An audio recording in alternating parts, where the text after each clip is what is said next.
इरहम एक 10 साल का लड़का था जो किताबों से बहुत मोहब्बत करता था।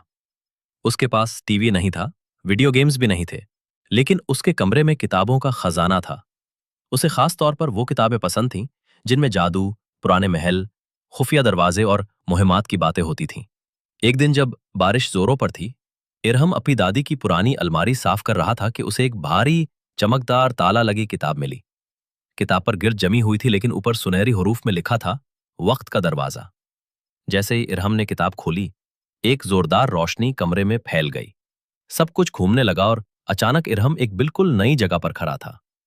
एक अजीबो गरीब जंगल जिसके दरख्त चांदी के थे और परिंदे बोलने वाली जबान में बातें कर रहे थे। कहाँ आ गया हूं मैं? इरहम ने हैरत से पूछा। तभी एक छोटा सा बोना उसके सामने आया और बोला, तुम वक्त के दरवाजे से गुजर आए हो। अब तुम्हें 3 चैलेंज मुकम्मल करने होंगे, वरना वापस अपनी दुनिया में नहीं जा पाओगे। इरहम ने हिम्मत की और बोना के साथ चल पड़ा। पहला चैलेंज, एक पहाड़ पर चढ़कर सुनहरे पत्थर लाने थे जिनकी रोशनी से अंधेरे का खात्मा होता था। रास्ता मुश्किल था, लेकिन इरहम ने हौसले से काम लिया। दूसरा चैलेंज, जादुई दरिया को उबूर करना था, लेकिन वो हर झूठ बोलने वाले को निगल लेता था। इरहम ने सच बोलकर दरिया पार किया और एक नए दोस्त बोलने वाले कछुए को बचाया।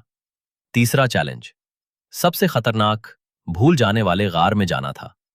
जो भी अंदर जाता, अपना नाम, अपना मकसद सब भूल जाता।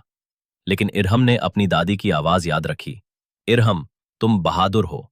यही याद करके वो गार से निकल आया। जब तीनों चैलेंज मुकम्मल हो गए, वक्त का दरवाजा दोबारा खुल गया। इरहम वापस अपने कमरे में था, लेकिन उसके हाथ में वही सुनहरी पत्थर था जिसे सिर्फ एक सच्चा दिल ही ला सकता था। इरहम जान गया कि सच्ची हिम्मत, सच्चाई और नेकी ही असल ताकत है। अब वो सिर्फ किताबों का नहीं, जिंदगी का भी हीरो बन चुका था।